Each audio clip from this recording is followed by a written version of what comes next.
Most people try to stop food from rotting. Today we're going to do the exact opposite.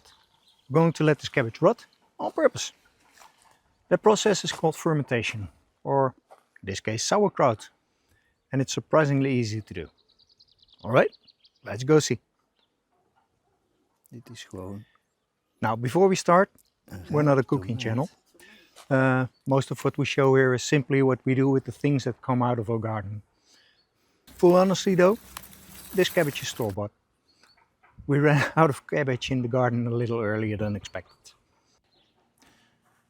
But this actually fits perfectly with the season. Cabbage is very cheap at the moment, which makes it a great time of year to buy a few and ferment them. And once you start fermenting, you can store them for months. Fermentation is basically a controlled form of rotting. So the one rule is work as clean as possible. We're working with living bacteria and we want the good ones to take over before the bad ones get a chance.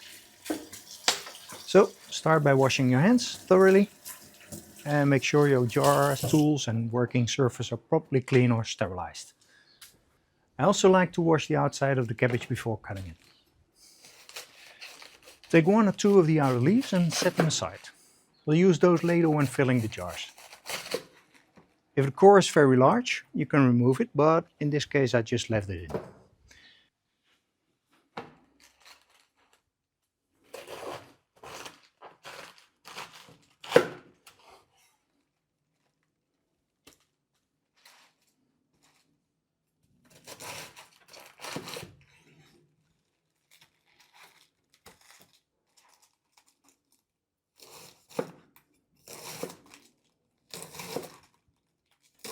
Then slice the cabbage into thin strips and place everything in a large bowl.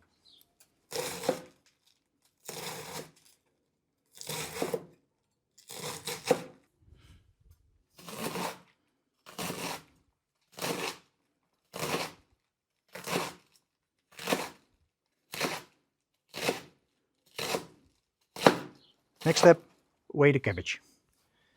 We add 2% salt by weight.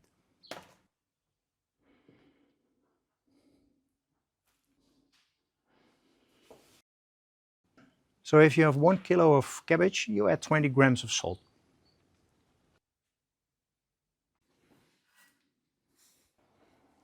Make sure to use natural salt without iodine or additives, because those can interfere with the fermentation or affect the taste.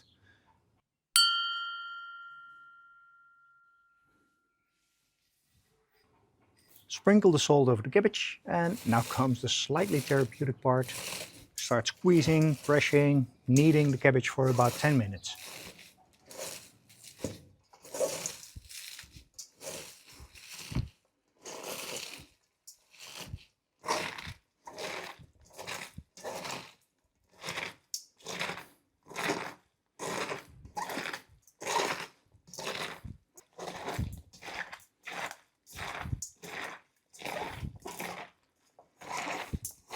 Sorry about this, I forgot to set the fixed focus, so the camera is switching all the time.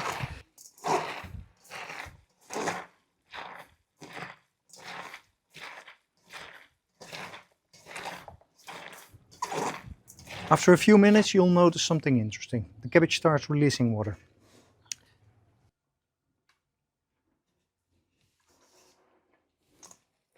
That liquid is exactly what we want. Don't throw it away. It will become the brine that keeps everything submerged in the jar.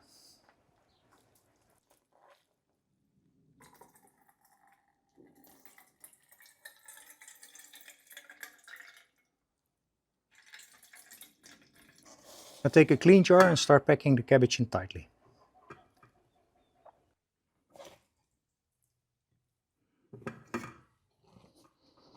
Press it down firmly every few centimeters. You really want to squeeze out as much air as possible.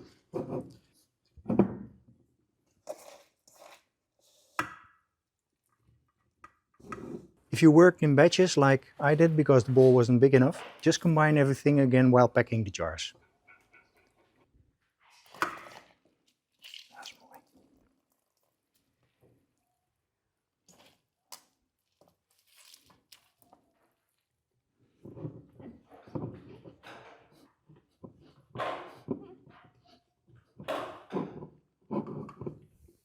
Once the jar is filled, you pour in the liquid that came out of the cabbage earlier.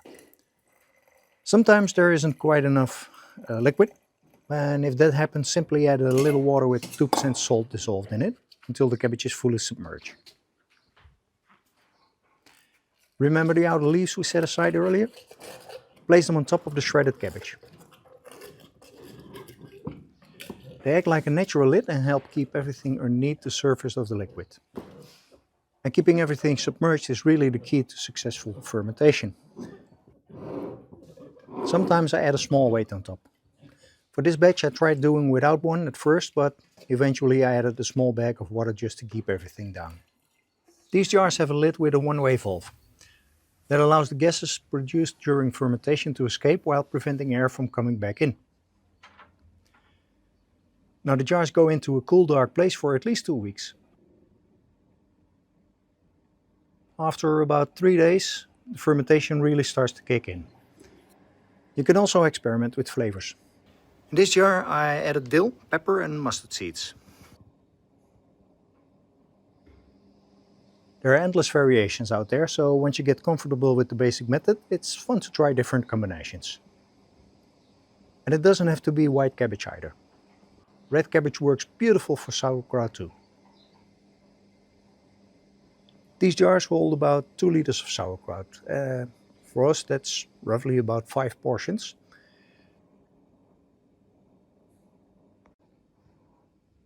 Oh, don't forget to label the jars with the date. Trust me, after a few batches you'll lose track.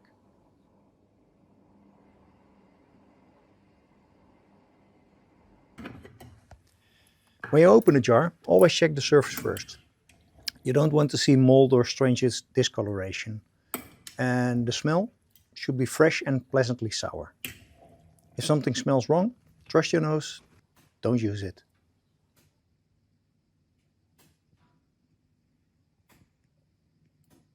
Once opened, we store it in the fridge.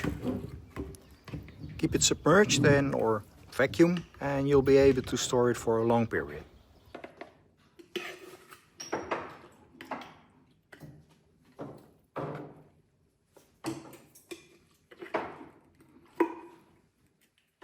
Use it on bread or as a side dish, or combine it with mashed potatoes and a little bit of bacon. I like to keep it simple with my sauerkraut. If you enjoyed this video, leave a like. And if you haven't already, consider subscribing to the channel. Thanks for watching. We'll see you in the next one. Bye bye.